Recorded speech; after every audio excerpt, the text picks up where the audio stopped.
Perfect.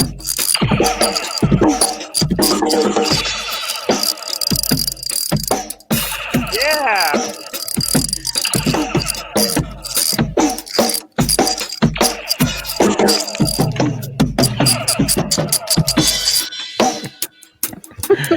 Wow.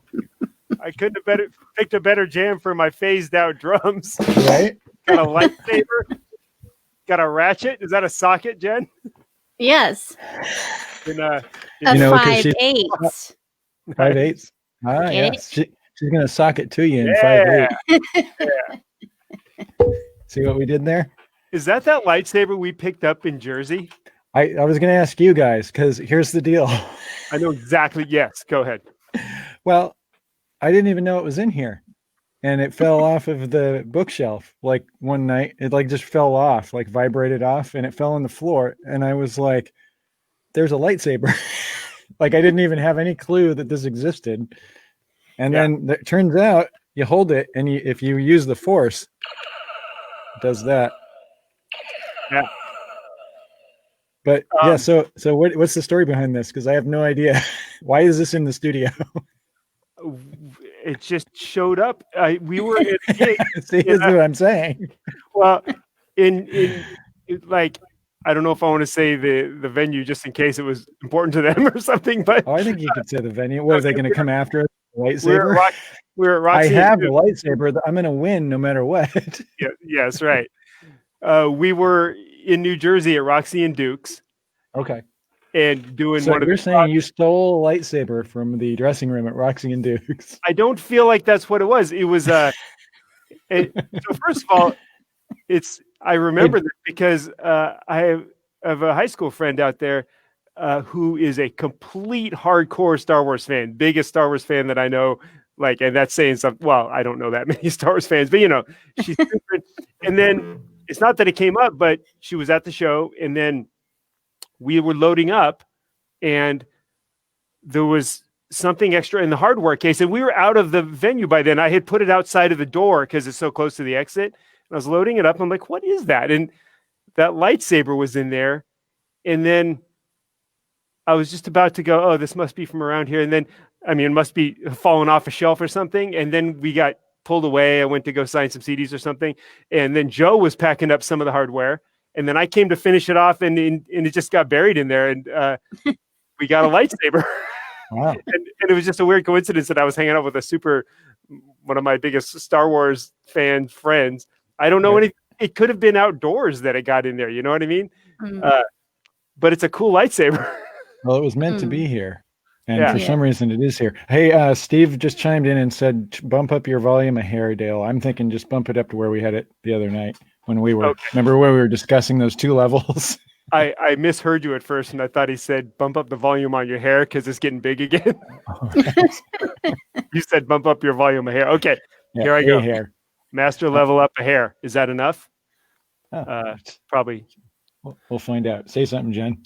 Say something, Jen. Hello. Hello. I'm going to just do it arbitrarily a little more. Anthony wrote, who is Dale E with the, I never unspaced my name from last week. You have to go back and watch the last week. I remember Jen going, remember to fix your name. And I just didn't.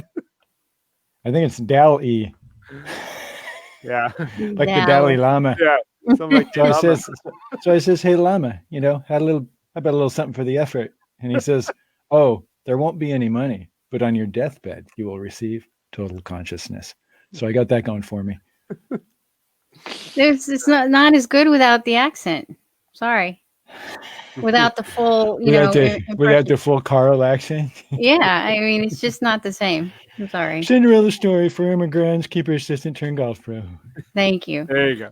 There's a podcast called The Rewatchables where they just break down movies, and that was the movie this last episode. Oh yeah. Yep. Greg says creatively acquired. Back to referencing the lightsaber. Yeah.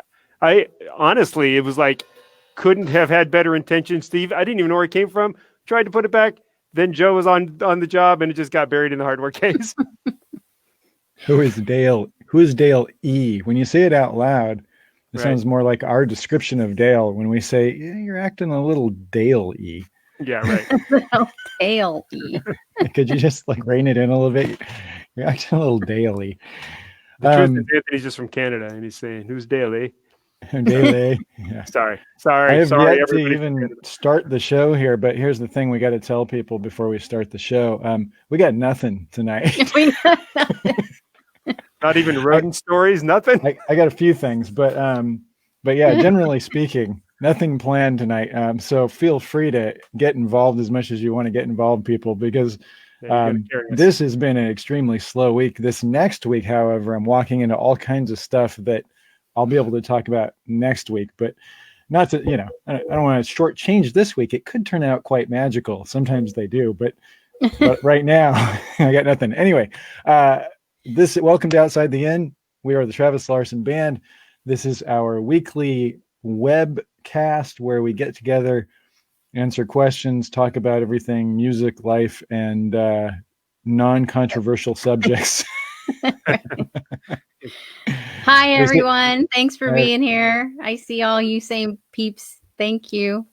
And I know I was getting texts from Larry. He literally just finished playing the Muriel Anderson virtual concert.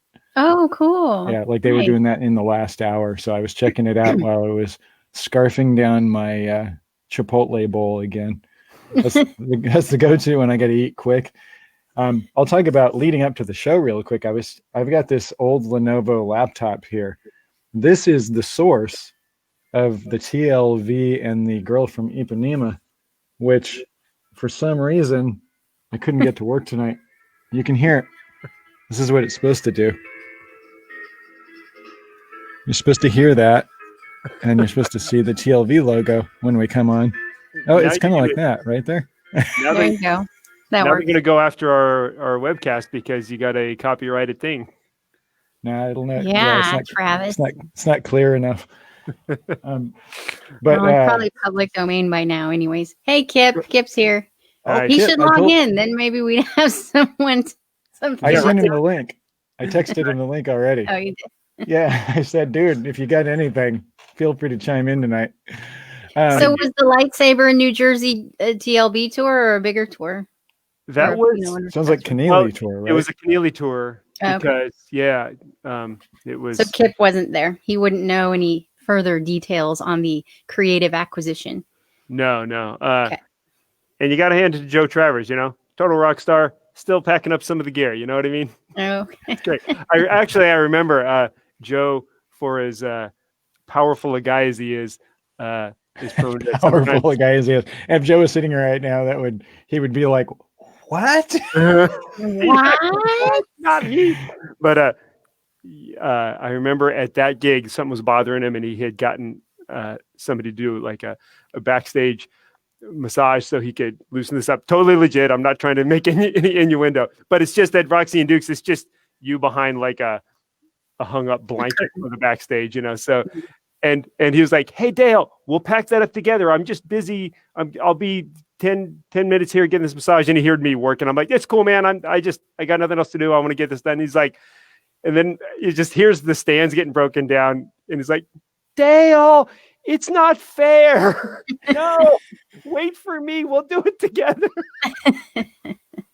So heartwarming. It's not fair. It's not fair. Like I'm making him feel terrible. He's getting a massage and I'm working. Right. Well, that just sounds about right. Yeah. I wonder if that was the Tank tour. You remember Tank the whole time? I feel like it might have been. Tank. I think it probably was. Yeah. That was Devin we were referring to last week. Yeah. Devin's nickname on the Keneally tour was Tank. Yep. As given by Joe Travers, because Devin was such a mighty, but a compact but mighty force to be reckoned with. You would just yell from the stage, "Tank!" and not need anything. You just like yelling "Tank." Yeah. I'll do a quick show and tell. All right. And Kip's the only one that didn't get his yet, but we've got this very. Oh dang it! That was my show and tell too.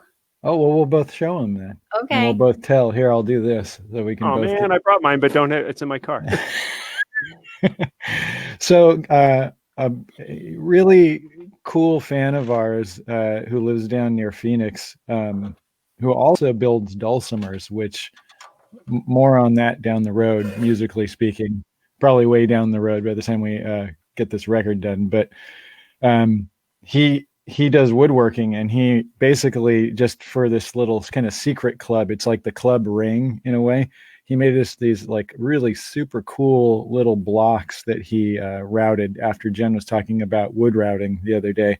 And we all four got one. I say four because Kip, who refuses to log in right now, also got one. He's the one that I haven't gotten his to. But let's see if I can get the camera to pick that up. I don't know. Yeah, there you go. That's your angle. Perfect. So it says all our names, including Kip. Kip Stork is the fourth member of the band, and then the TLB logo. So we put these on our desks, and we feel like we're part of the Super Friends. It's like our special. It's like the club ring. It was so sweet. He also sent this personal video to me, like a 15-minute long routing instructional with different bits and different types of approaches and all of this stuff. And it was Very really nice. cool. And Like a tutorial. yes. So thank you for that. He's going to be asking for bass tutorials soon. Uh-oh. It probably won't be as good as his routing tutorials. Go ahead. Kip says his Wi-Fi is not good right now. Yeah, mine is actually not great either. It seems like a slow Wi-Fi night, which is why I can't get this computer to work, probably. The other computer, not the one I'm on. But I was going to just throw this rant out there because they keep changing Facebook. Like there's this new Facebook format now, and it pops up, and I kept going back from it, and now I can't, but it kept saying, try the new Facebook format or whatever. And then you do, and then there's stuff that you can't do. So here's my question to all the Facebook know-it-alls out there. When you create a Facebook event for an event such as this, and you want to invite people, there used to be a thing you'd go into the event, and under the picture, you'd open up one of the little drop downs, and it said invite friends. Now that's not there.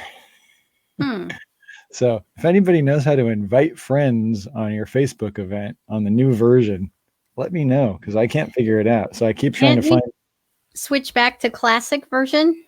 I did that like 3 times, and then this week for some reason I couldn't figure out a way to do it. So I don't know if they took it away from me, like they took that, or if I had to just go find an old version, or what the deal is. But for some reason, they just won't let it happen. So I have a micro rant. I got to work on Monday to start teaching, and Zoom had one of these update your Zoom, and they're pretty quick about you're going to have to pretty quick, or else features aren't going to work.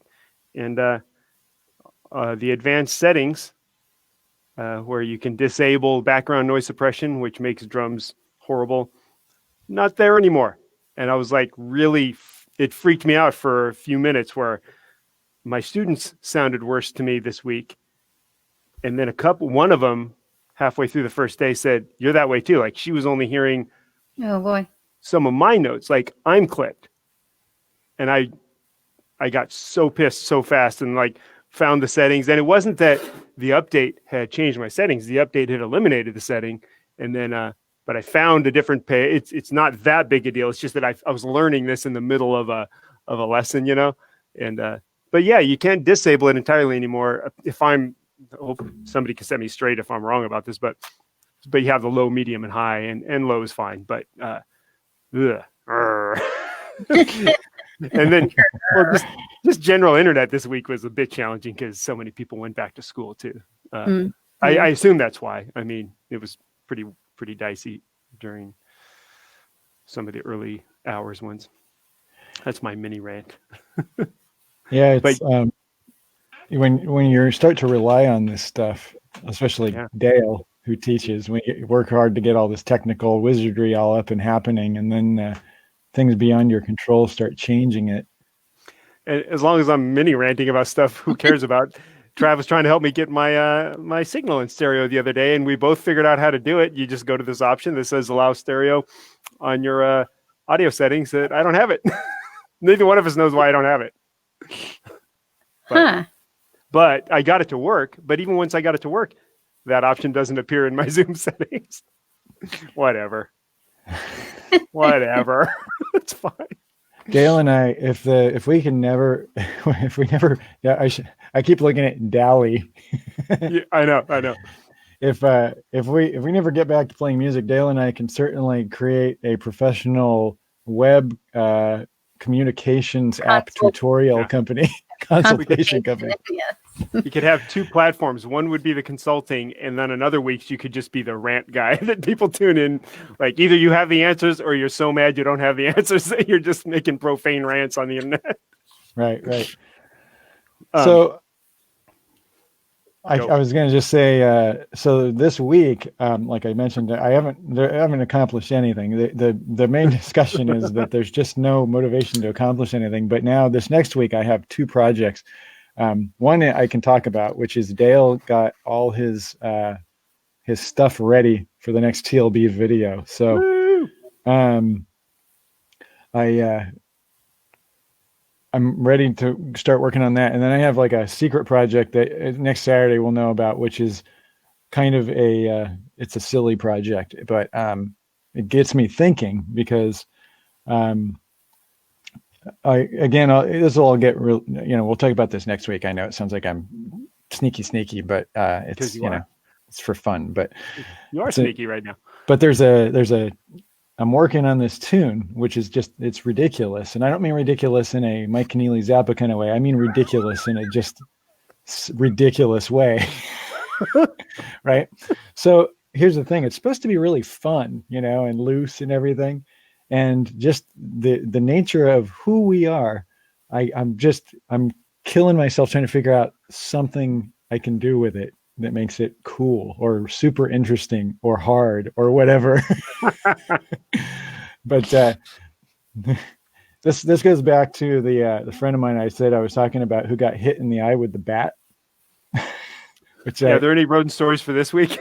I have permission to tell the bat story, but I don't want to give away who it is or it'll give away all the other stuff. But I will say that they're very excited because the MTV Video Music Awards are tomorrow night.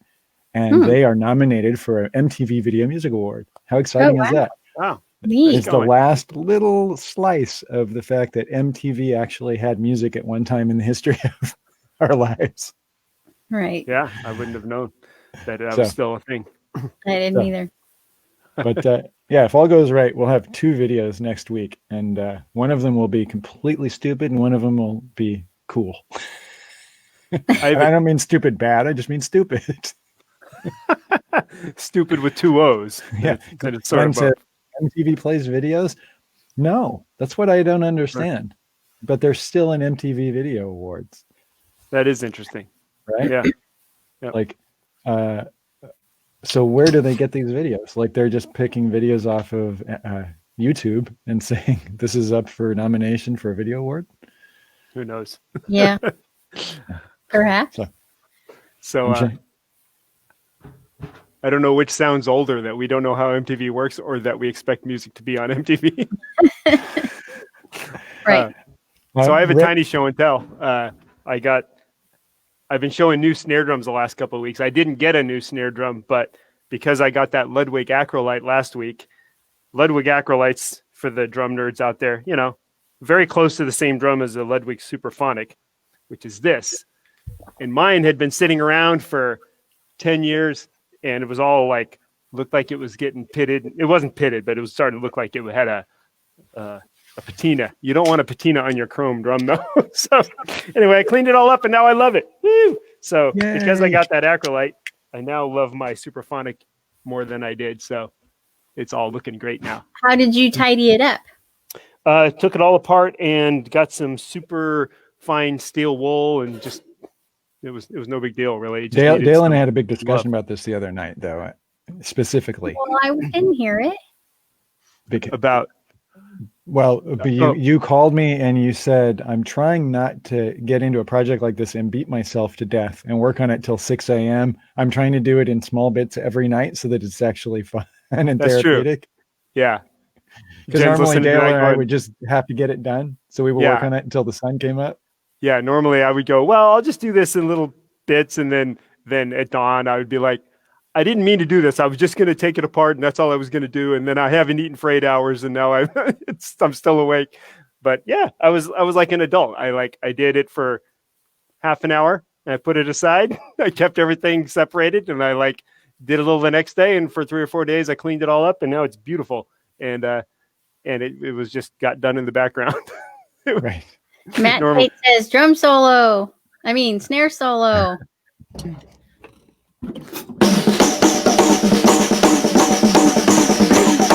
Still got the laser sound.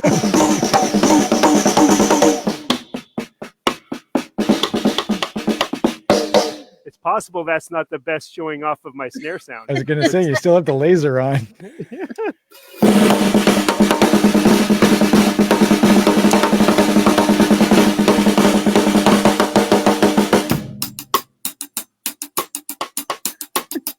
That's a nice sounding rim shot. That's the most recorded snare in history, they say. It's just what everybody used. It's not an expensive drum, but you're just supposed to have one. And I have one. And John Bonham used one, although he used a 6-inch deep one. That's just a 5. I'm going to say this and I'm going to come back to that because that brought up a question I have for you, a drum question. But real quick, Ray says, Travis is Batman, Jen is Wonder Woman, Dale is Captain America, and Kip is Alfred. Nice. And Kip says, I'm hoping to be Alfred. Which the irony about all that, if you guys are paying attention, remember this discussion next week about the superheroes. Yeah. Stephanie says, looks great about the drum. She's the one who I was like, I'm not sure how I'm going to clean this up. And she's like, steel wool. I'm like, I know, but I don't know if I'm going to scratch. And she's like, you get the super fine stuff. And she's the one who So you mentioned John Bonham used that snare, and Dale and I were watching a video the other night comparing. It was these guys trying to get exactly Alex Van Halen's snare sound off of 1984. Yeah, that was a great video. Go ahead. And so, is that the drum? Did Alex Van Halen use that? Because I know he's a big John Bonham guy. Yeah, he got the 6-inch deep Superphonic, which is this. If it was a little just deeper drum. And then it was a well-made video. I forget that guy's name, but he basically did all the stuff that you do to mimic somebody's sound, and he's obviously got a pro-level studio. But what was funny to me, I sent you that text, Trav, was like, this is super fun because I love Van Halen, but I hope I'm not saying something out of turn here, but I've never really heard of people trying real hard to get Alex Van Halen's snare sound. Including Alex Van Halen. So, I think of it as just sort of a sound that I'm going to stop talking. I love the band, but that's not a snare people try to get. I don't think let's say there's one good brown sound in that band and it ain't the snare. There you go. Is that what you're trying to say? Sort of. I mean, I used to always just make jokes about what a great band it is, but they never get. And then I'd read interviews by him saying how much he hated his drum sound early on. And then, so anyway, they did a great job. Tate says Rick Beto. That's correct, Matt. Rick Beto totally does correct. These videos. Yeah. Nice job, Matt.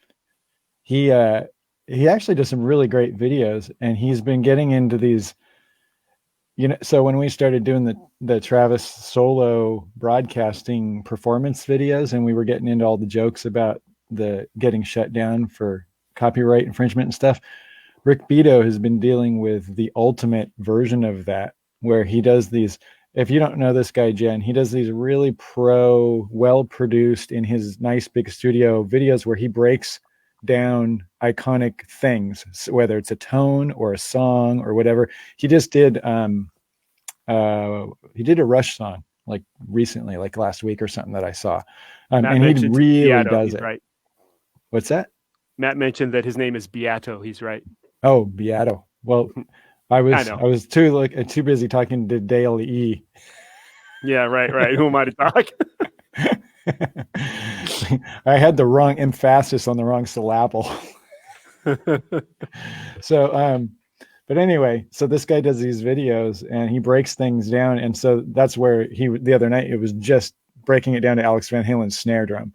But he does full songs and he does some of the best videos out there, honestly. Like if you want to get into some of this stuff on a geeky level, and it's really cool, but he's been dealing with getting shut down for copyright infringement because he'll play a Rush song or he'll play or whatever on there, and then they'll break it down into parts and he'll actually get into like just real details of how exactly something was played, what was used for the tones, what the amps were, what the effects were.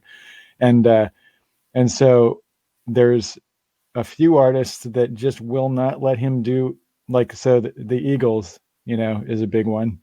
That whole circle of like, do not use anything we have. And he was just ranting the other night on this whole thing, because here's what happened. And he had John Anderson on the other night. If you didn't see that, that was great to see John talking. The series is called What Makes This Song Great? There you go. Yeah. Yep. So it's cool to check out. And so he was ranting the other night because the point is that all he's doing is creating traffic for these songs, and that's all you can do right now anyway. And he brought up the whole point of, does anybody realize that In the Air Tonight was back on the Billboard charts last week? Oh, wow. Didn't know it. And it's because it got used for something on the internet that blew up, and everybody like started checking it out again. Oh, so, it was a reaction video. It might be. I saw some of that. Yeah. So everybody's been joking about that. Even John Anderson the other night on that show mentioned it. He goes, yeah, he jokes. He goes, yeah, Phil needs the money, but but he actually, it became a hit song last week again. Wow. 35 years after it came out or whatever, because it got exposure on some kind of viral thing. I don't remember what that was, but the point is, this guy is creating these viral videos every week where everybody's checking out these songs, and then they're going to go get into it, And what I like is how unhip we are, because everybody else knows who they are because it made it a hit. But we're like, some guys did a reaction video. Right. I did see that. It got sent to me, and they're like listening, going like, it's all mellow all the way through, and they're like grooving, and they're like, oh, I never heard the beat drop that late in the song. Let me tell you how unhip I am. I just realized what you were talking about, and then I remembered it. Yes. You had seen it, yeah. It's two kids watching. If that's even what it was. Yeah, that is what it is. It was two kids listening to In the Air Tonight, and they went nuts, like they were just like, oh man, like digging it. And then it got viral because of them. And the song all of a sudden was like in the top 10 or something again on Billboard. That's great. But it was because these two kids posting this video. But so when you said a reaction video, now I understand. That's how unhip I am. Oh yes, because they were reacting. Wow. Wow. Right. Yeah. I'm not hip. I'm not hip enough to talk to the people I'm talking to these days. You know what I mean? I've got friends that are on the MTV Video Music Awards, and I'm like, I make a point of, with school starting, some of my teenage students, I'll be like, so how's school? And then I'll be like, well, is it basically you rolling your eyes while old people try to operate Zoom? And they're like, yeah. And I'm like, you're the person who has to keep me from being that person. I will. If you see me doing stuff and you're just being nice by not telling me what to do, just tell me. I'll be better for it, and I won't get mad. Please. You're my only hope. So here's a few gear questions. And by the way, Jen, if you have a joke of the week or anything like that, feel free to chime in at some point. Somebody requested it earlier on. Yeah, so they have it like every week. Okay. Which knight invented King Arthur's Round Table? Which knight? I feel like Circumference. Nice. A geometry joke. That's a Dale joke, totally. When you said which night, I thought the joke was going to be that it was a night of the week or something like that. So I was thinking, let's see, Monday, Tuesday, Wednesday, Thursday. Yep. Circumference. Deeper pun than that. So here's a question back to you, Dale, and then I've got a gear question. What kind of snare wires, OG? Oh, These are good question. These are Pure Sound, which are like a legit cool upgrade. So this drum sounds actually kind of modern. Well, nobody cares, and the drummer already knows what they look like. But there are these copper snare wires. What's funny about that is the Acrolite that I bought had these really like non-pro looking, just old 1970s weird snare wires. It looks like something you would just replace instantly, but the drum sounds great. And I was texting my other friend about it, going, these I don't even think I'm going to replace these. And he goes, yeah, they weirdly sound good. They're just these plastic looking, they look like toy snare wires, but they work great and they're part of that sound. So I'm not touching it. Well, interestingly enough, Stuart Copeland's cymbals back in the day started out as toys. Mm-hmm. Right? Just splashes. Yeah. He was getting those off like those little monkey drum sets and stuff before you could get them in America. Yep. And they would just be all dented up. Or like toy drum sets. Yeah. Yeah. Boyd says, what dance do moms like the best? I'll leave that at that, and then I'll let Boyd answer when he does. If it's repeatable, we'll finish the joke. Another question from same person: tube screamer or blues driver? We may have gone through this before, but I'm going to say, generally speaking, blues driver, because I don't actually own a tube screamer, but I have, in my modeling stuff, I certainly have tube screamers, and I'm using some for overdriving an amp. But blues driver, just because I like that. I like everything to be tubey. I like it tubey and warm and tubey. Mark Wood says, have you guys heard the new Petrucci album? We've only heard the single that he posted and the video that Dave's in, which I think came out right around the time he was hanging out with us on here. But no, I haven't heard the whole record. At some point I will check it out. Boyd posted the Mamba. Yep, the Mamba. The Mamba. The dance that wait, I don't remember the joke. What was the setup? What dance do moms like best? Yeah, there you go. The Mamba. Okay, so what? Oh, what? Go ahead, Jen. Since we're being super silly, I have an old Who's the Man I don't think we ever did. Okay. Since we're doing slapstick right now. Who's the Man, Curly or Shemp? Oh. And if you're not a Three Stooges fan, you may not have an opinion. Let me ask you this, Jen. What wasn't Shemp like a sub though? Is that one of those sacred discussions? Later, I believe, yeah. I'm not totally that familiar with the. Like, there's Curly, Larry, Moe, right? Well, Larry and Moe are a whole different thing. So Larry and Moe were always staples. There was Curly, Shemp, and Curly Joe. Curly Joe just he's not even in the running. So there's always this, people. It's kind of like the Three's Company, kind of the Mr. Roper or Furley. It's kind of like that. Yeah, like thing. the hot blonde girl is interchangeable. Well, anyway. So what you're saying is Curly is the hot blonde girl of the Three Stooges. Right. What I really just Kyle says Curly. My personal choice would be Curly, but there's a lot of people who feel like Shemp is had his own thing going on. So Jim also says Curly. Here's the thing. What I've really just accomplished was you really letting people know how much detail you know about the Three Stooges. You see how I finagled that in there? Tell us the difference, Jen, between Shemp and.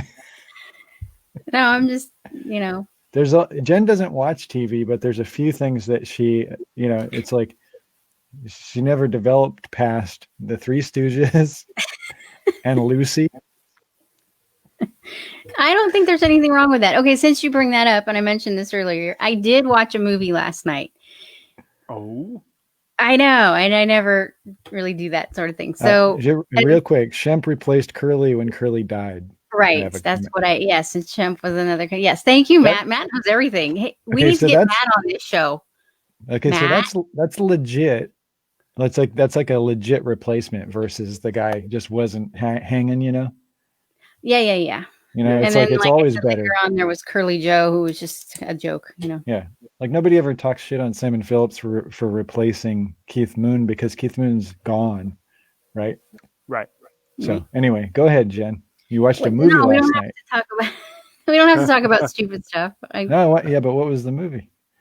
Well, so I told these guys, "Oh, I'll tell you when we get to this show," and I'm way behind in this. It was Once Upon a Time in Hollywood. The You're ahead of Brad me. I Pitt. haven't seen it. Oh, you haven't? Okay. No, and I love Tarantino, and I still haven't seen it. Okay, so initial reactions before I get into it. Yeah. I'm asking you. Oh, it was awesome. I thought. Yeah. Yeah. Like I thought there was a lot of interesting. Well, the end was certainly seemed to me like a metaphor for something. Anyway, here's what's really, really crazy about it, though, which I get they're trying to do a different genre, and this is the part that I did like it, but it's hard for me to swallow certain things, and one is that so much of this movie, more than I knew, was real.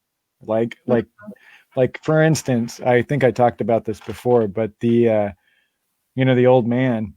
And by the way, I when I was a small kid, I lived down in the valley. My dad used to ride horses up around that whole area where the Spawn Ranch is and everything. So I have a lot of history there. My brother loved this movie too, just seeing all these parts of LA that look like the 70s and the 60s, because that's the way I remember it.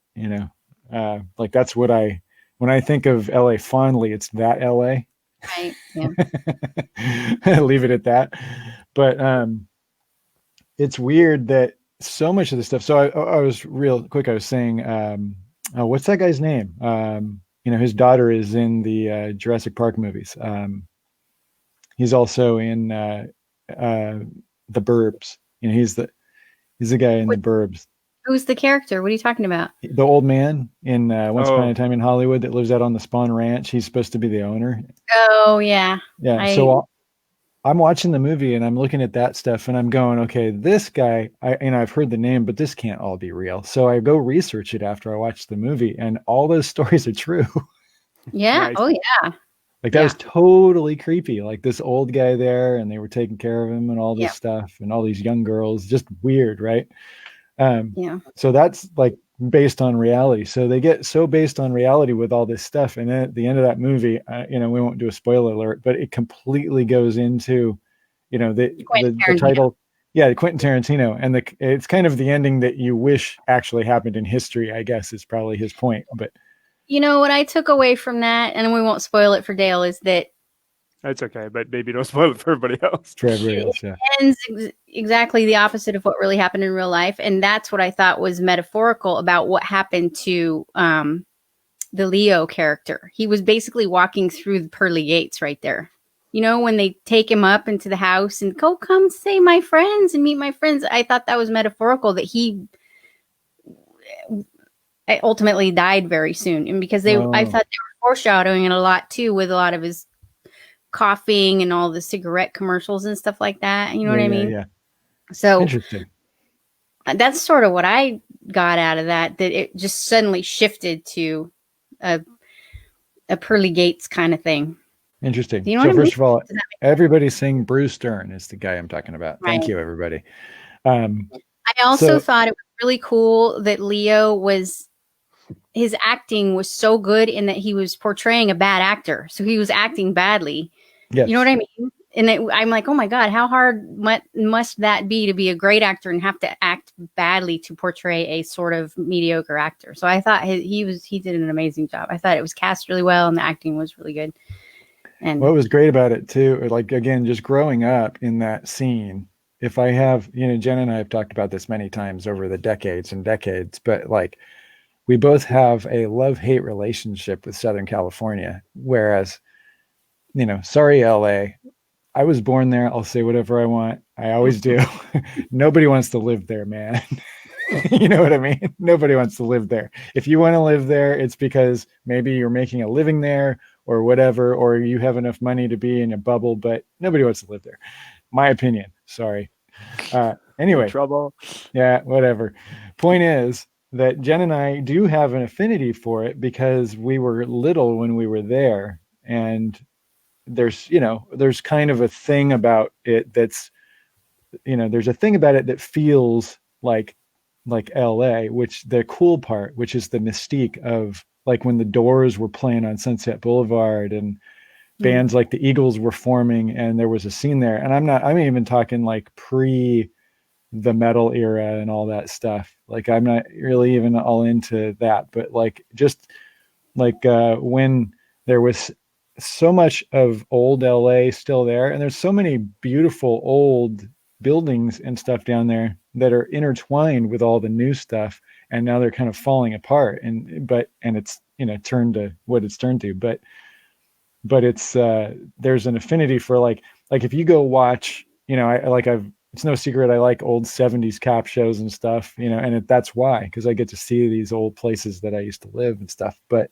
also, if you watch, like really old stuff, like Adam 12 and stuff from the 60s, and you see LA, when when I was a little kid, I wasn't thinking of LA as this like gross city, and where I lived, it was like, wasn't like that then, as much. So you didn't think of it that way. And so that's why this movie to me was so fun to watch, because they kind of like really carefully shot things, and they CG'd a bunch of stuff and kind of brought a lot of stuff back that isn't there anymore. And I love the scene when all the neon lights started coming on, like at nighttime for all the places. It was almost like a little baby Vegas.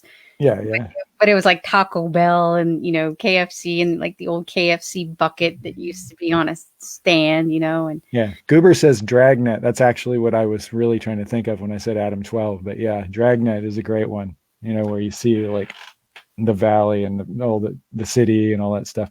The other thing for me personally is that my dad was really big in construction in those days, and he built, I probably mentioned, but he built a lot of those kind of the buildings that are still there. There's a bunch of those round buildings. If you go over, now we're going to start talking like the Californians. The people that are watching. But if you get off 101, you go over 405 overpass, and you're dropping down into Santa Monica. Well, you just did that, but you didn't say at the beginning of stuff. No, I said the 405. Just now when you were doing the parody. I didn't say the 101, huh? The 101 to the 405 to the... Anyway, right at the bottom of the hill, over the 405 towards the ocean, there's a big round building that's in a lot of like the movie Heat, a bunch of old TV shows, all this stuff. My dad built that building. He was, like a job superintendent or something like that. And there's a bunch of those around LA. And then there's a bunch of other stuff that he also built that's old stuff now. So for that reason, it's fun for me, because he actually has the progress photos in his office. Like you can go in and flip through these old, photographs and see these things when they were just, concrete, and they were putting in rebar and all this stuff, and now they're considered old buildings, and they're filming movies and stuff at them, and so it's kind of fun. Infinita, I hope I said the name right. Have you guys ever played the Whiskey? No, but we played the Roxy. Yeah, we played the Roxy, which is right next to the the Hang, and at the time, it was, but it's sort of what's the name? I can't remember. The Rainbow, yes. But it was just sort of, by then, Sunset Strip was kind of sad parody of itself. Like it was cool for us because the gig still had cred, and it was a good thing for us to say we were doing early on. But didn't we play the Viper Room too? Even though I know that's later on, not as classic. I remember being there, but I can't remember playing there. We went there because this will be fun for Kip, because he's watching. Because what's his name? The Din Pedals. Yeah, it was not the Din Pedals, but it was the lead singer of the Din Pedals was playing there. Jim, yeah. And then I just went there not too long ago and watched Nita play with her band, which was a while back. From Nita Strauss plays with Alice Cooper. But so I've been there, more recently. But But no, we never did a gig there. You have to be really cool to do a gig there. Right. We are not really cool. They'll let anyone Oh, into the Viper Roxy. Room. Yeah. The Roxy, that was my first sort of sense of the fact that, you know, Sunset Strip is sort of frozen in time. You know, it's like almost a museum of the 80s now. But we went to play there, and we were headlining, and there was like 5 bands, and there was another band. I remember these guys, like us as a band, we just have no pretense. We're there to set up and get on and off, get our sound dialed, and we're like, there's 5 bands, let's just hang here. And another posturing was very foreign to us. Yes, and another band showed up who just looked like it was 1987. Man, they just they could be Poison or trying to be, and so they show up thinking they're headlining and find out we're headlining, and it was just. And they showed up posturing from 20 feet away going, okay, I'm doing this and I'm doing that. And the sound guy's like, these guys are the headliners. And I feel like I'm 90% sure the guy just looked at him and looked at us and went, bogus.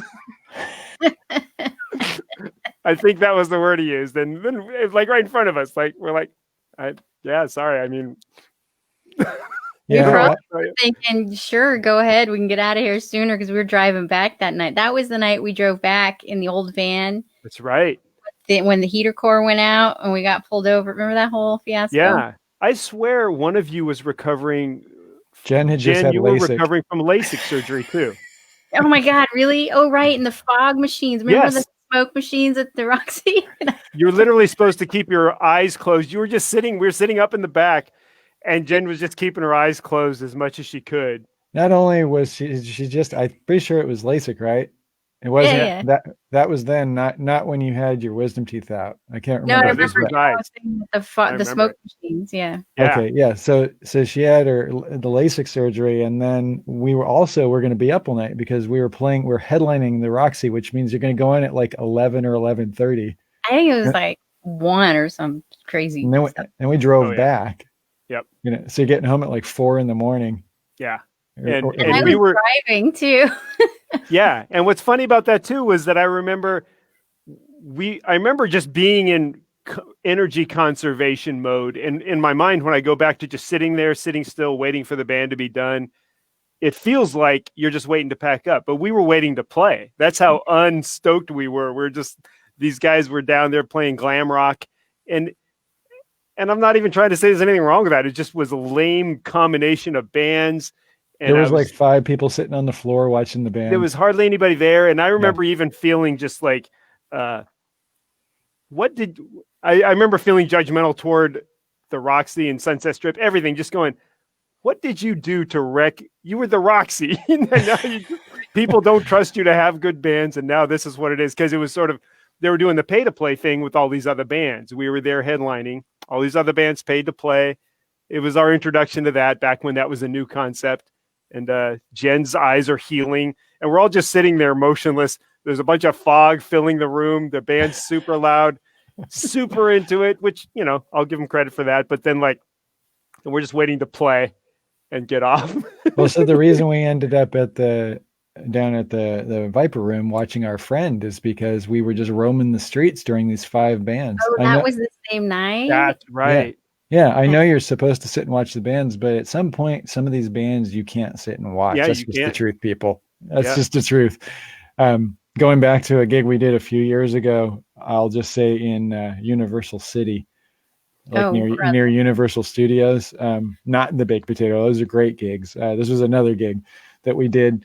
We're on tour with some friends of ours, and then we had a local opener, and it was like, this was a few, not that many years ago. And the guy shows up just like, again, I know we're talking crap, whatever, the guy is like probably in his 50s. He's got like stubble in his face like me that's going gray.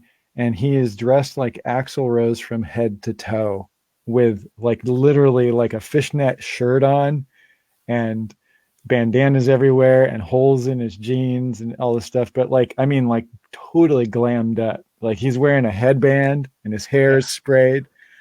And you're looking at these This was guys. like in 2015. Yeah, it was like say it was like 6 years ago. All right. Something like that. And we were like, and Baron says, "Me? No." Matt says the worst gigs are the best for stories anyway, and that's true. Hey, Baron, good to see you, by the way. Yes. Baron Sumter is a great guitar player, plays in a band called Like Mind Protocol that we've done a lot of gigs with over the years, Yep. which I think the band is defunct right now. But Baron is a great player, and we've been nudging him to do something someday. Now, of course, you can't, but someday when you can do stuff, go check this guy out. He's awesome. I remember. Oh, sorry, I didn't mean. Go ahead. I was just going to say, so we're playing that gig, and it was just such a reality check to that flashback that you're talking about, Dale, where there's like this old paradigm of that guy that wasn't good enough to ever get anywhere is still down there. And so you've got this guy in his 50s, and he's got a girl in the band playing bass, oddly enough, opening up for us, and she's probably 17, 18 years old.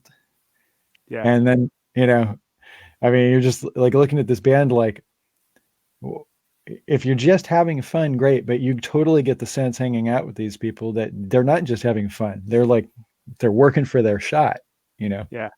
I remember doing a show, a non-TLB show down there years after that. And the reason this came to my mind was I see some mentions of Topanga Canyon, that beautiful, the hills back behind Sunset.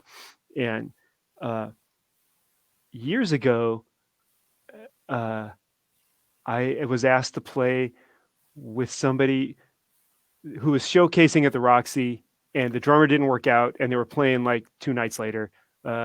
My friend and badass bass player Gavin Thompson, just out of nowhere, I'd been in a band with him years before. He said, "Hey, explain the situation.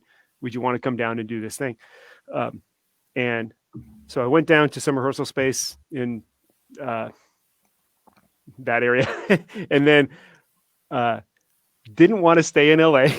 I'm not going to say anything negative, but I was just like, I'm out. Like, they just gave me a per diem to get a room and stuff, and I drove over the hill to Thousand Oaks and just stayed there rather than stay in LA. You probably saved $100 too. Yeah, walked around a park. However, pre-smartphones and stuff, I'm literally just killing an afternoon in a park. Right. And so that was interesting.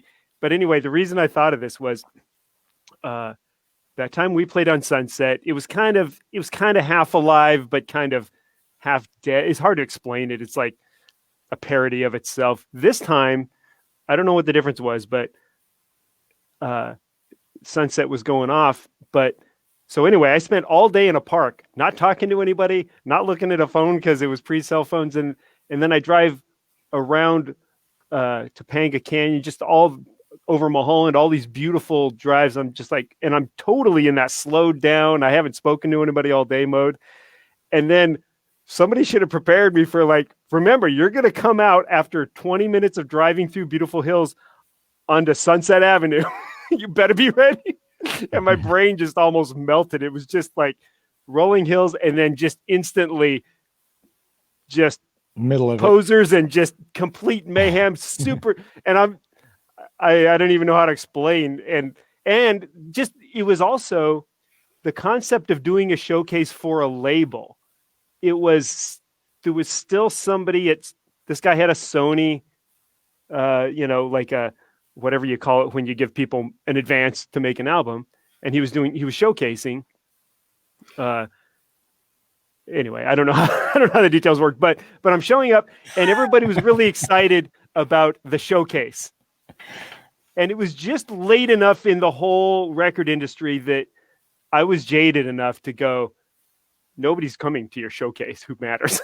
But I was also the guy who was stressed out and really, I spent that day in the park charting out songs. I was going to kill it as hard as I could kill it. And Gavin and I were killing it, but a lot of people were kind of not all that ready, but they were excited. And I'm like, first of all, why are you excited if you're not ready? Second of all, nobody who matters is going to come here.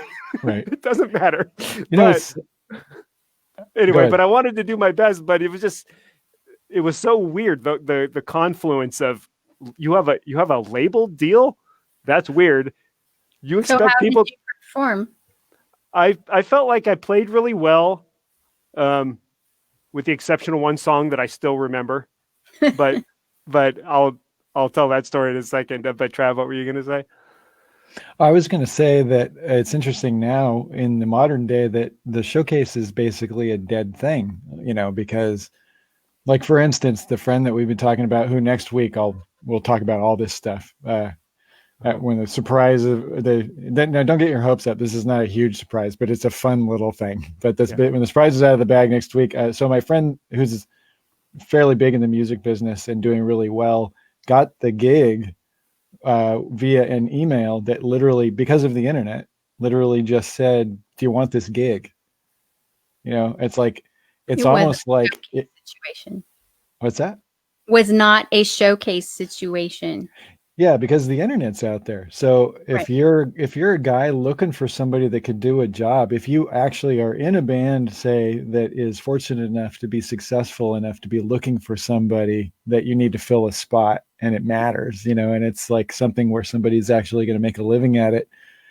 If you don't already have somebody that's close enough to you and it's friends with the band to get, and you're looking for somebody, you just go out on the internet and look for people, and then you can email them and you can say, "Hey," it's like, so why would people go traipsing down to Sunset Boulevard on a Wednesday night and wait till 1 a.m. to like watch some band play? You know what I mean? The Dirty Boulevard. The Dirty Boulevard. Yep. Jen, you were asking how I played. I remember being really proud of playing well because the artist didn't give me anything leading up to it. I was in communication with him, and he was just going, "Well, no, you'll hear it." And he had a few song files, but they were demos, and he said it's way different, but he just wasn't giving us anything to work with. He was like, "You'll come down here, we'll rehearse it, it'll be great." But I could tell it wasn't a jam band. It was a pop band. And it's that thing, with some people, maybe it would work out. It would be great. But you can recognize this thing where people are going to go, once we rehearse it, we're going to find it all. It's going to be great. And then they think that's going to stick in everybody's brain, and it's not. You got to work things out, and I could just tell that's how it was going. And he wouldn't give me song files. I couldn't even write tempos down. But I found his website, and he had some lyrics on his site. This is how hard I'm working to help this guy sound good when he won't help himself. And I found lyrics to most of his songs, and I would just say the words to the lyrics and imagine some tempo range these could possibly work at. And I'd write those down. And it helped because we were trying to get, 15 songs in one night. And then I also could tell that I was going to be the main person who could remember all this because I had done pre-work. And so I was proud of that. But the one song that I was really excited about that I did hear beforehand, it sounded really good. I knew there was a chance to rush it because it was a really cool song and I might get excited. And so then I'm playing the song live, and I'm sitting there in my mind going what the words are, imagining what he's going to sing. And I'm going, oh no, I've rushed the hell out of this song. And I always tell this story at clinics sometimes because, like, I'm trying to get people out of their mindset. Like, don't play for the drummers in the crowd. Try to play to make people, everybody should do this. Try to play to make everybody better. And I remember going, he didn't sound good on that song, but it wasn't his fault. He couldn't get a breath. He couldn't spit out words fast enough. I probably sounded great, but nobody knew the drummer was hijacked the song and played it way too fast. Right. But now it's an instructional moment that I use for other people. Anyway, that's my rant. I don't know why I was speaking so negatively about the whole experience, but I just remembered the whole thing. Baron says he's alone in the dark in his 28-inch waist fishnets. Don't judge. 28. Wow, that's impressive. Who has a 28-inch during COVID? And right.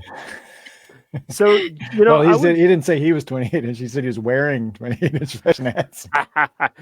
All this, that's a pretty sight. I keep seeing Matt Tate's name, and I was going over 2 episodes ago, or whenever it was, we were telling a bunch of NAMM stories. I couldn't hear well that episode, and I can't remember what I was trying to find, but I was listening to some of these stories, and Jen, I completely overtalked us. Well, there was a chance to talk about you at NAMM. Everybody was talking about Jen bleeding, and I barely remember this. And I'm the one who overtalked. And then I was watching it going, I want to hear this story. but I'm the one who blew. What was that thing when you were all bloody kneed at NAMM? I don't remember how that came up in the broadcast before, actually. Oh, I think we were talking about, was it an X Jam year? Yes. We were probably talking about one of those shows. Well, we played the, what's that little club that we play there also? Chasers. Yeah, we did a Chasers that time. Also. Okay, yes. So the bloody knee story, very quickly. By the way, hi, Judy. Hi, Judy. Yes. Judy is a Chasers.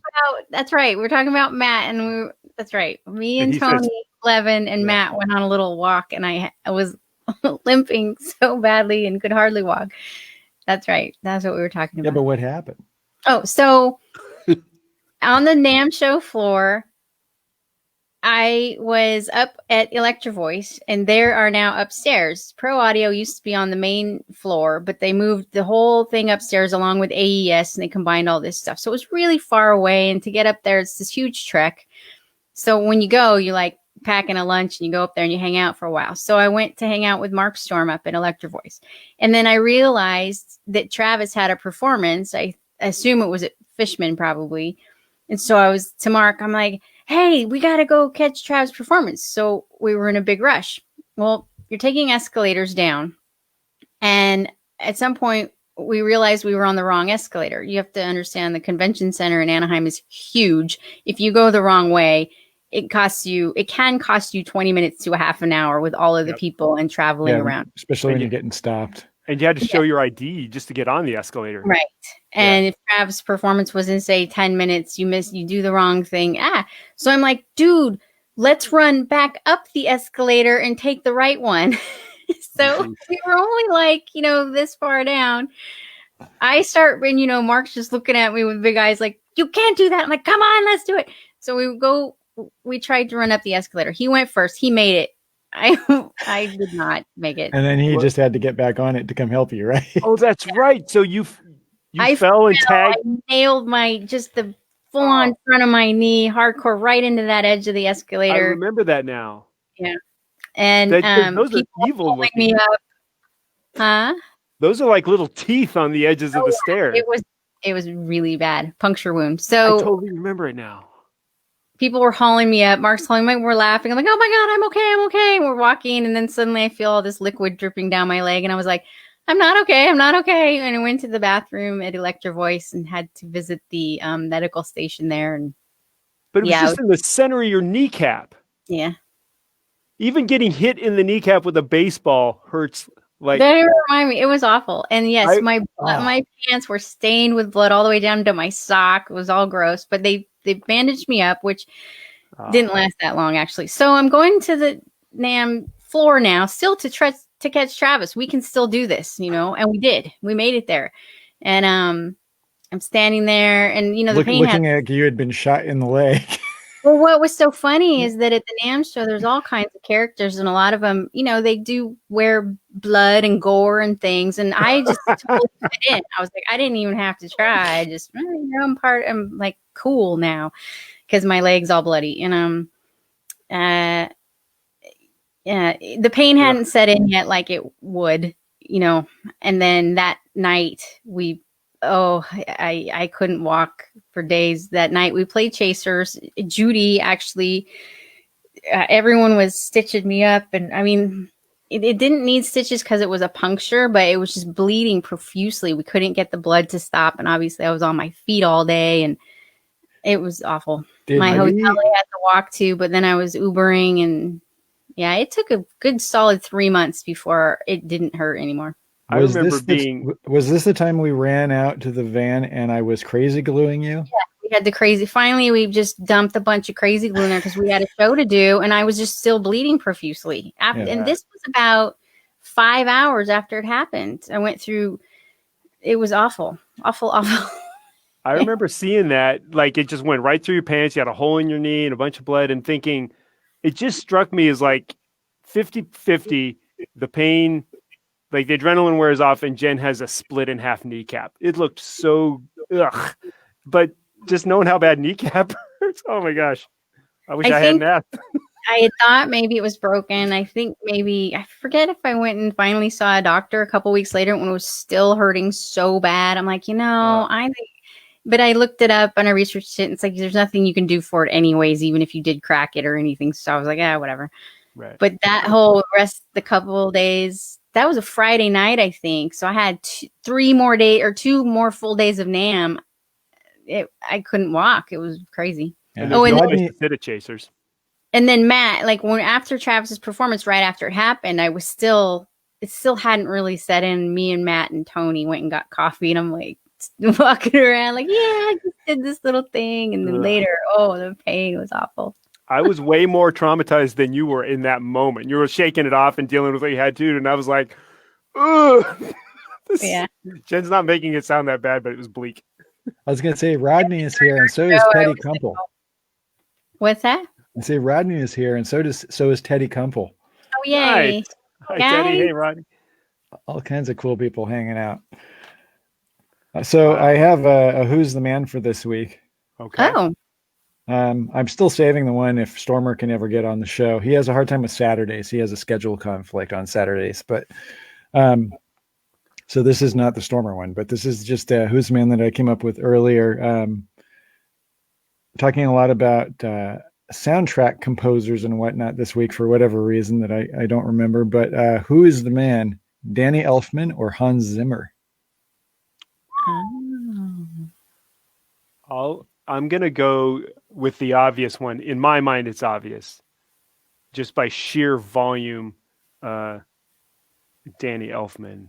I was going to say you're going to be wrong because the volume is probably just as big with Hans, right? I bet you're right. It's just as big.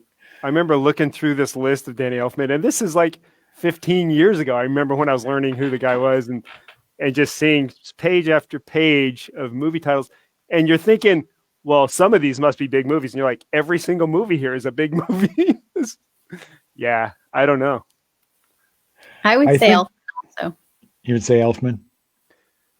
Well, Elfman married Bridget Fonda, so just on that merit alone, right? I want to say, but I don't want to be wrong. Wasn't he an Oingo Boingo? Yes. Yeah. That's pretty cool. Absolutely, he was. Rangy, this guy. What if you throw Randy Newman into that category? Oh. That Who's the Man? Yeah. I feel like that's so different because I still don't really think of Randy Newman as a film composer. I know he does a lot of songs for film, but I don't think of him as a soundtrack guy, like part of the mood. I know he has done that, but as far as Who's the Man, if you're going to throw rock star into the equation, then Danny Elfman. But I think some of the stuff that has moved me more, and by the way, Kip says Hans Zimmer, but he doesn't even know who, John Williams. He doesn't even know who John Williams is. He does now that you shamed him in Boston that time, which was hilarious. But I got 3 tours with Hans Zimmer. Yeah. I think I'm more moved by Hans Zimmer's stuff, maybe. I was going to say, would it be fair to say that Danny Elfman is more known to more people, but it seems like I've heard a lot of high level musicians that I'm around really talk about Hans Zimmer more. There's a lot of good comments about it. Jim says Zimmer for overarching body of work, Elfman for sheer mood capture and party feel. Okay. And, I saw something else. I forget. Harold Skeet. How you doing, Harold? Harold is here, and he says Jerry Goldsmith beats them both. That's what Harold says. Nice. But he did weigh in on one of them earlier. I thought, oh well. He said Harold, That's by the way. Yeah, that is a good one. I was going to say, Harold, by the way, great bass player we get to jam with that on Long Island when we get out there. Been a brother of ours for years and years and years, and we love going out there, hanging out with those guys, and we miss you, man. Every time I see Harold, I feel like he just what? I'm sorry. Go ahead. No. I always feel like whenever I see Harold, he's just played 3 gigs that day and he's on his way to another gig after whatever you're doing. Yeah, and somehow he subs with every like prog band on the island and just seems to be able to learn the material for like one gig. Yeah. By the way, Larry Mitchell's here. He just chimed in and said Hans was the bad guy in Die Hard. Right. That's why I went. Nice. True. So, go ahead. No, go ahead. Mine was a real tangent, but if you have something more. Now go on a tangent, and then we'll talk about the one thing that I actually was prepared to. So there's a little show and tell thing. Sometimes after we do shows with guests, I'll write a thing down that was on my mind during the interview, but it would have been forced into it. And so I just kind of write it down in case you're in a show like this where we're just kind of jumping around from thing to thing. And so it'll either be a thing about the guest or just something that came up. I was going to share something. Well, we've had a lot of guests now, I guess. I was going to share one thing, but when I saw Amulin's name earlier, and we've had a lot of discussions about stage anxiety. So this is half of a thing. This came up during the Andy West show, and it's not actually a story about Andy West. But it just came up, and I didn't, it would have been forced into the conversation, but I wrote it down. Andy, stick with me here. Somehow Andy was talking about Rachmaninoff because he was listening to classical music. And it reminded me of that movie Shine. Did you guys happen to see that? There's a couple movies but this was the one about the super intense concert pianist who was abused. I haven't seen that yet. I know what you're talking about. I want to see it. Jeffrey Rush in it. Yeah. I was going to tell a different story about a different guest, but I just happened to see Amulin's name earlier. So if she's still watching, we've had several interactions about nerves on stage. The movie Shine almost traumatized me, and not because of the portrayal of this kid's bleak childhood. It has the most realistic, amazing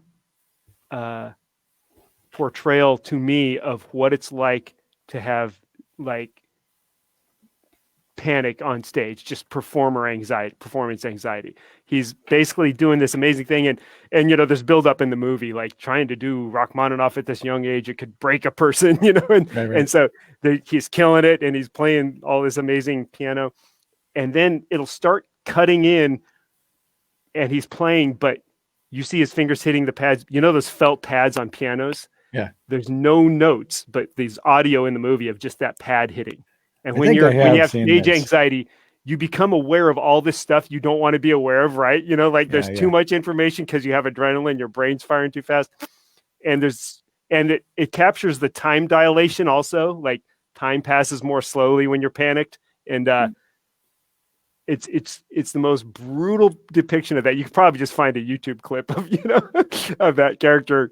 And so there's a whole thing where he does this. And by the way, this is not going to be fun for you, Emulin, if you want to be relieved of stage anxiety. But I just thought of this when we were talking to Andy West.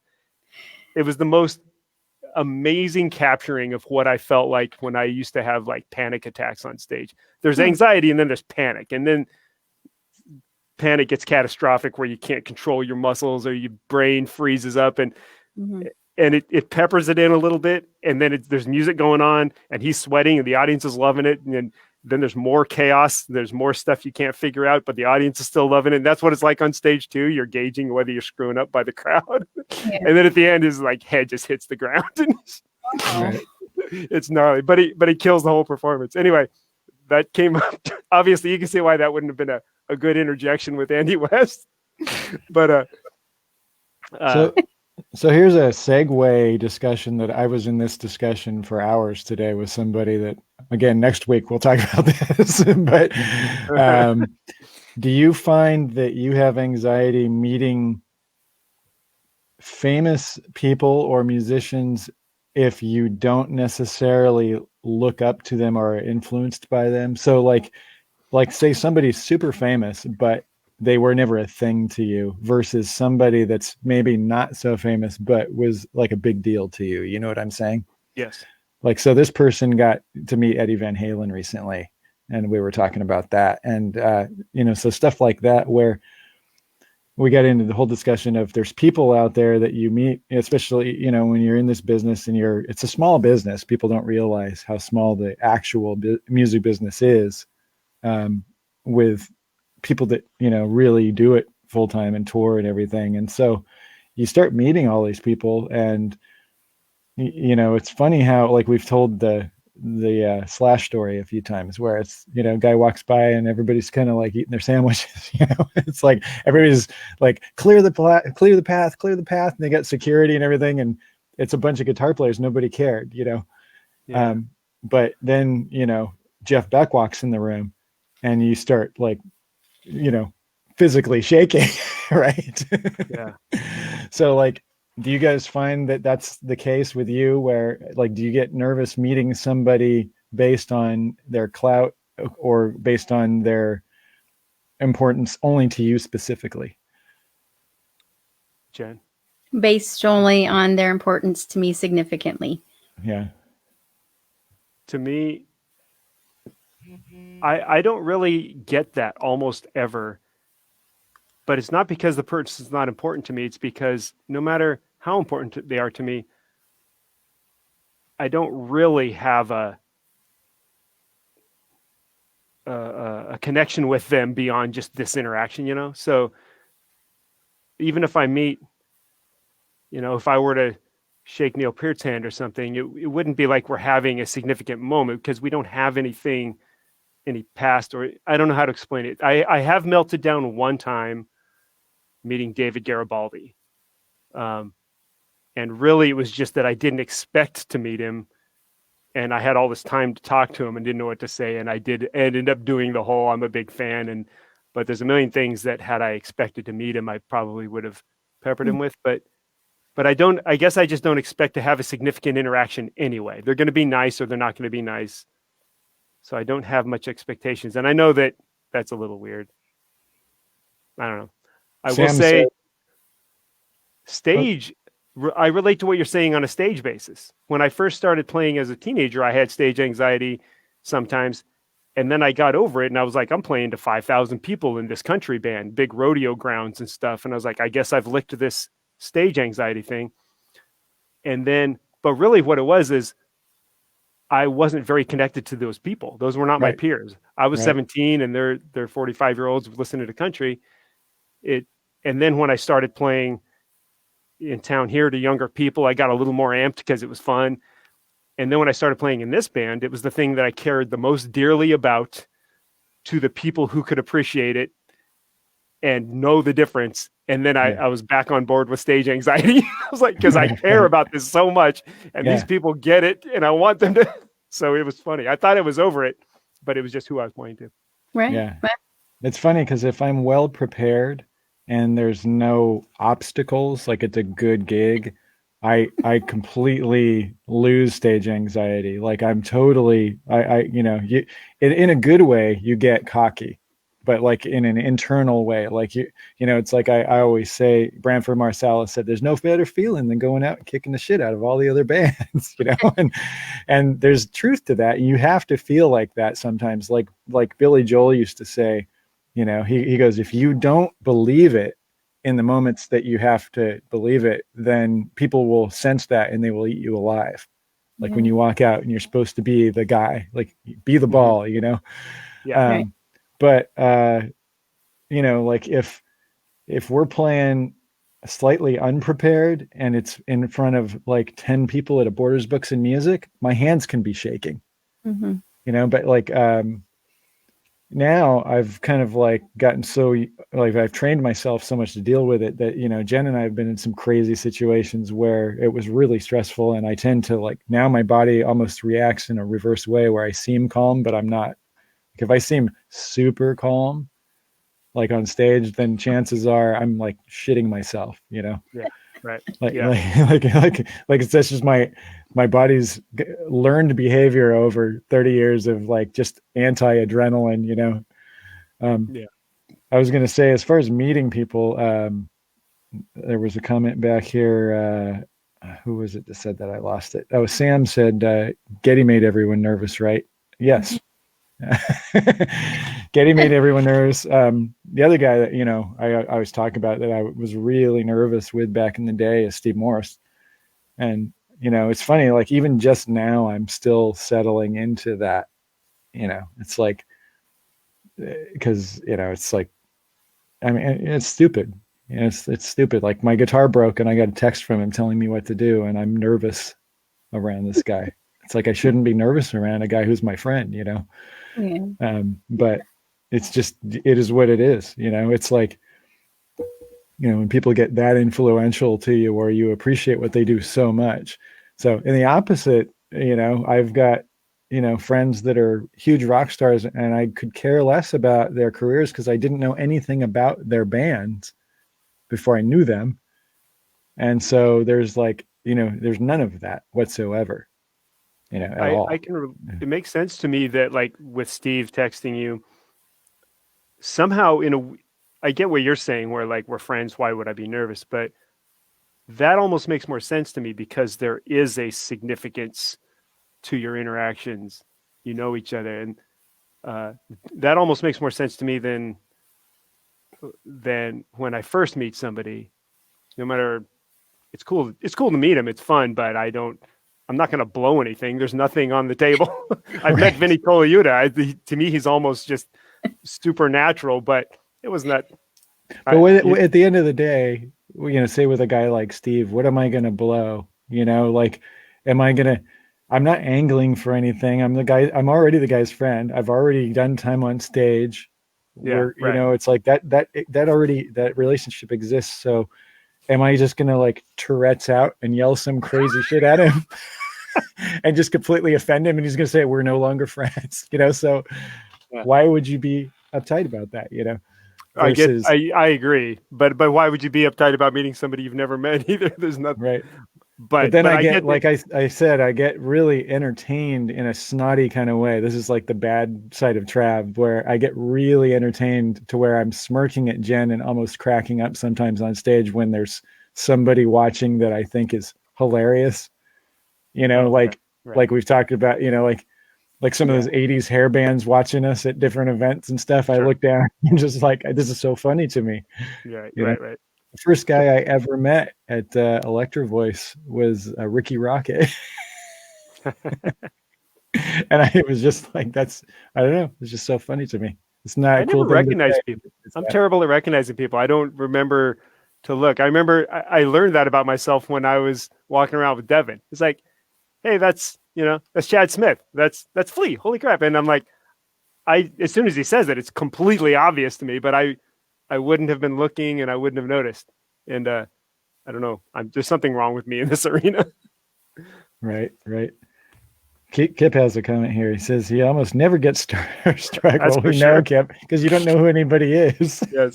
He said, but he's worked with Al Jardine from the Beach Boys and made it about 3 songs into the sound check when he called out another song title, and I just had to stop the check and say how much I appreciate all his music over the years. Wow. Nice. So what's funny is that Kip won't realize who someone is until he hears them and then realizes this is something he grew up with. Yeah.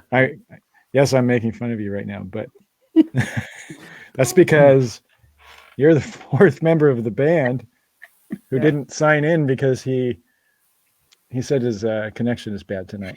So. I like Scott's Who's the Man, Chad Smith or Will Ferrell. That's pretty good. Yeah. So here's the great thing about Chad Smith and Will Ferrell. Chad Smith did the gig at Musicians Institute a couple of years ago, and you can find this on YouTube. And in the middle of it, somebody yelled out, "Will Ferrell," and he completely threw a fit and walked off to the level that it was convincing. That's what's great about Chad Smith. That's awesome. He gets the joke. He knows what he's doing. He was just like, "Don't ever say that again." And he just laughed. And it was like convincingly to the point where people wonder if he was coming back, but it was a little bit of an Andy Kaufman move, Well, it's a Will Ferrell move. That's the funny thing about them is they don't just look like each other. They're confusingly the same guy. If Will Ferrell could play drums, I would not know how to distinguish them. Yeah. Doppelgangers. Yeah, right. Do you guys have doppelgangers? I don't know. I hope not. I feel Feel sorry bad for for that him. person. Yeah, that's what I was thinking. Kip used to say Jen's doppelganger was one of the girls on the was it The Craft? I He remember used that. to say, "Oh, I don't remember which." Yeah, that old witch show with Alyssa Milano, and Hey, is that The Craft? I think it was called the. I don't know. Yeah, I don't remember. I remember that, but I can't remember the details. I've heard recently, and I haven't seen this, that the new Star Wars Jedi Rey is similar looking, but maybe not an entire doppelganger. She's like 40 years younger than me. Right. But you know what I mean? Well, maybe not 40, 20. So speaking of Charmed. TV shows and movies, just I real love how quick. these people like know everything that we don't. We're like, what? I don't know. Yeah. Charmed. Oh, Charmed. Steve says Charmed. Boom. So does Boyd. Okay, yeah, thanks. Well, he might have got Holly Combs is the name of the actress, I guess. So they say. I don't know. Should we save this thing for some other time, Jen? Yeah, it's getting late. Okay. All right. People are probably like, we are so done Everybody's with like, it. no, what are you gonna save? I have an outro joke. Okay. How did Darth Vader know what Luke Skywalker got him for Christmas? There's a perfect joke for the outro too. I know. How did Darth Vader know what Luke Skywalker gave him for Christmas? Yes. He felt his presence.